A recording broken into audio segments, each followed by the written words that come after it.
often we have people that are natural leaders, or they lead by example.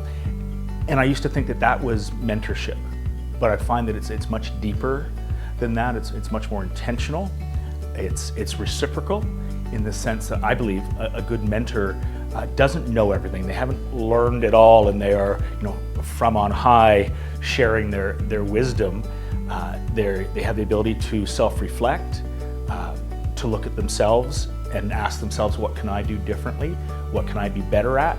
So that when they're having those intentional conversations with folks that they're mentoring, it isn't just prescriptive. We're not telling people this is how it's done, this is what you do in this situation. It's more experiential, where we're sharing what we've learned, what we've experienced. As a mentor, it's important to think about mindful intentionality.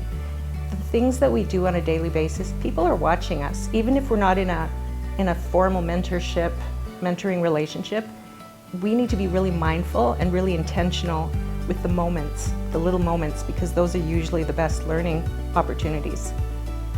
I think it's always important to go for the heart and not just the head. When people remember how you made them feel, when you help them feel safe, when you connect with the heart, people will remember that, and it's going to be a lot more impactful in their learning journey. Anytime that I've had any issues arise or concern, it's just been met with so much warmth and consideration and this genuine care for my development and my growth as a support worker. To me, the position, anyone that's in the role of a mentor, it's a very dynamic position and not one to be taken lightly. A mentor is someone that has a very varied skill set and is good at doing a lot of different things. First of all, you have to have a really good understanding of the pillars and the tools of gentle teaching. A mentor has to have those things for sure, but it goes so much deeper. A mentor has to be able to relate to people, both individuals that are served as well as employees in the organization. So they need to be able to connect with those people as well, to make people feel safe, to make people feel valued, to feel trusted amongst others. A mentor has to be really good at both giving and receiving feedback.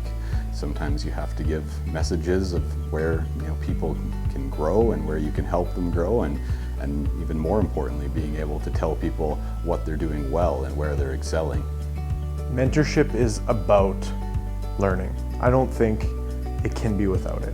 We're all mentors in our certain walks of life and the things that we do.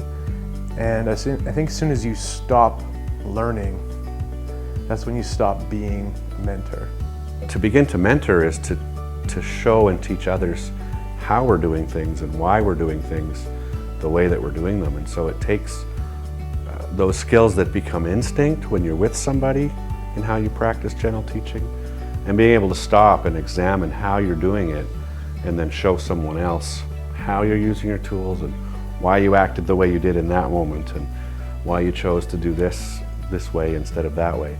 And so it's really challenging as a mentor to take those things that you've just learned and be able to teach them to someone else.